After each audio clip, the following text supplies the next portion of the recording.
Apex Legends finally has a battle pass because it's a battle royale game, and all battle royale games now need to have a battle pass. It doesn't matter if you've got, say, ideas for the battle pass, content for the battle pass. All that matters is that you have a battle pass, and finally Apex Legends has one. Also, I'm over the worst of the bronchitis that I had, but now my voice sounds like this. The Battle Pass has come out for Apex Legends, and it has left players yearning for more, or indeed yearning for something. Rather than introduce any exciting new content or incredible new skins, it's mostly focused on total bollocks like badges or stat trackers. Little tiny cosmetic pieces of crap that exist mainly to fill up loot boxes with garbage to further reduce the chances you'll get something you want from them. Filler guff, basically, that's equivalent to the spray paints in Overwatch. No one cares about the sprays in Overwatch. It's filler material. It's fluff, and that seems to be what Respawn Entertainment thought we wanted from a Battle Pass. Looking through the reward list for the Battle Pass, it's really uninspiring. There are some skins here and there, but the rest of it seems really desperate, like just really contrived. A bunch of fucking voice line quips, some currency here and there. As I say, filler. Mostly garbage filler, and the fanbase has taken to places like Reddit and other communities to register their disappointment. Respawn Entertainment have responded to the disappointment, and their response is quite funny. If you follow this channel, or if you follow the game industry with any closeness, you'll know that this era of live services means that a lot of games want money now and will promise content later. That's why the term roadmap has become so popular, because it allows them to say, yes, we took the money, and yes, the game we've given you is underwhelming, but stick with us. Trust us, because we've got a roadmap. And that's essentially what Respawn's done. They've stopped just short of using the word roadmap, but it's what they've done to justify the Battle Pass, saying, Season 1 is about keeping it focused and allowing players to earn a lot of rewards at a great value. We'll begin adding more and more innovations each season as we evolve the Battle Pass. So basically they're saying it's shit now, and they'll sell you better ones later. And that's just peak so-called AAA video games, where even the content that appears within a game's roadmap is being roadmapped. Adding to all this is the fact that fans have worked out that the Belgium version of the Apex Legends Battle Pass potentially offers them a better deal, because as we all know, in Belgium, paid loot boxes are considered a form of gambling, so video game publishers hurriedly ripped them out of their games over in Belgium just for Belgium. Now what that means is the Apex Legends Battle Pass has the loot box rewards replaced with crafting materials. And crafting materials can be used to purchase character skins a la carte. You need a lot of them,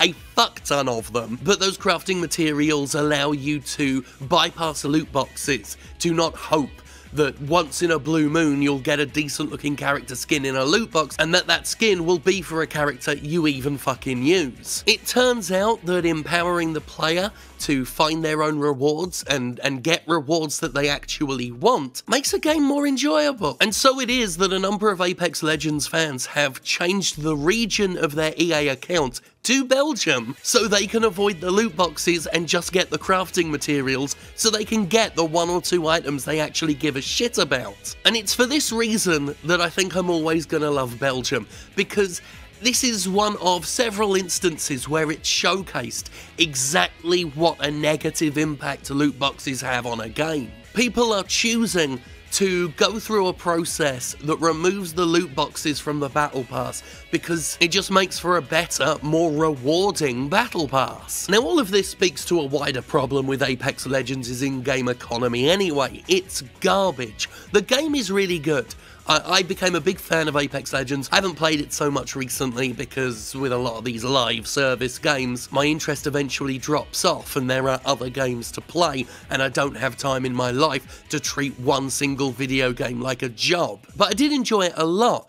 The thing is, when it comes to wanting to really spend much money on the game, I didn't feel all that inspired because most of the premium content is rubbish. Most of the base game character skins were crap.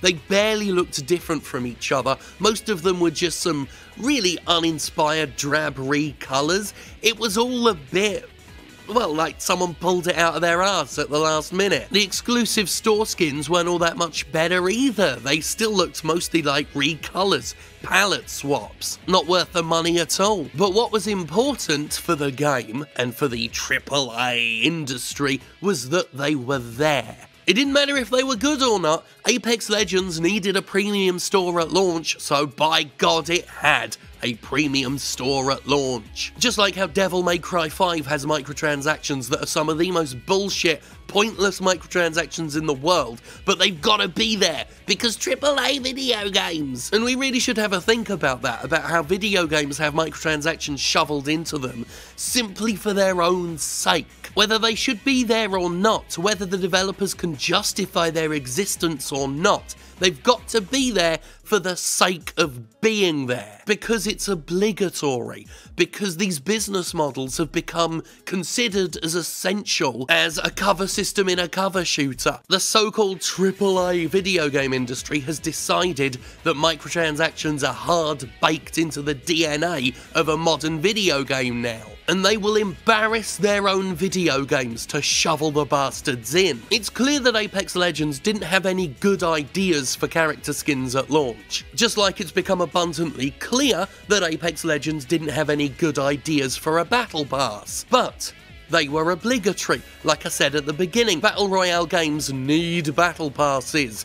They don't need them, but game publishers have seen them be successful in other games, so now they quote-unquote need them. If Apex Legends' Battle Pass looks like a desperately cobbled together, weak excuse to make money for the sake of making money, that's probably what it is, and that is exactly what Apex Legends' first Battle Pass looks like. It's a good example of what an obligatory business model looks like in video games. Business models that exist simply because they've made money for companies in the past, therefore publishers want them in all their games going forward. Apex Legends doesn't need a battle pass, and it doesn't have the content or the ideas to justify one. It has a battle pass simply because it has a battle pass. That's all it is. It's got a battle pass for the purpose of having a battle pass. I don't buy Respawn's swill about battle passes evolving over time. If Respawn had good ideas to make a battle pass look good now,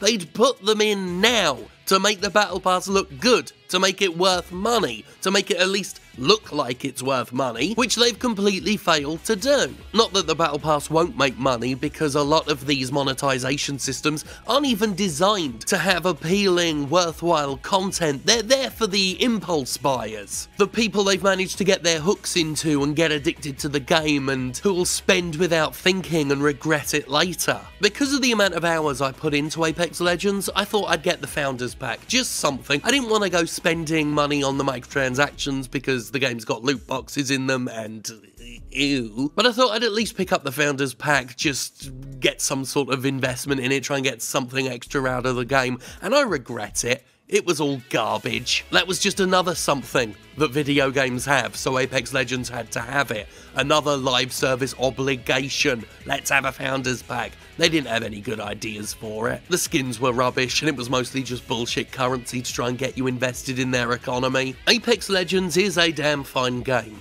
I'm not denying that. I've sung its praises. I've talked about how great it is that all of its success happened in spite of its publisher EA, not because of EA. But Apex Legends also does a damn fine job of highlighting how contrived a lot of monetization systems in games is. How they do absolutely nothing to add to the value of the game, and how they often don't have much value themselves because they were shoveled in a really contrived way. They're there to be there. And in fact, rather than add value to a game, they often detract value. They take reward systems that used to just be part of the game experience way back when and start gating shit off, start adding exclusion and restriction, making them disappointing, all to to coax you into spending more money. Money that game companies feel entitled to, whether they have any ideas or any valuable items in exchange for that money or not. And it is entitlement. And that's what Apex Legends' Battle Pass is. They consider themselves entitled to having a Battle Pass just like Fortnite. They haven't put in the legwork to make that Battle Pass appealing like Fortnite does. They simply feel like they deserve to have one and they deserve to be paid money for having one. The AAA video game industry needs to stop acting like we fucking owe it. Do something to deserve your damn money, you cretins.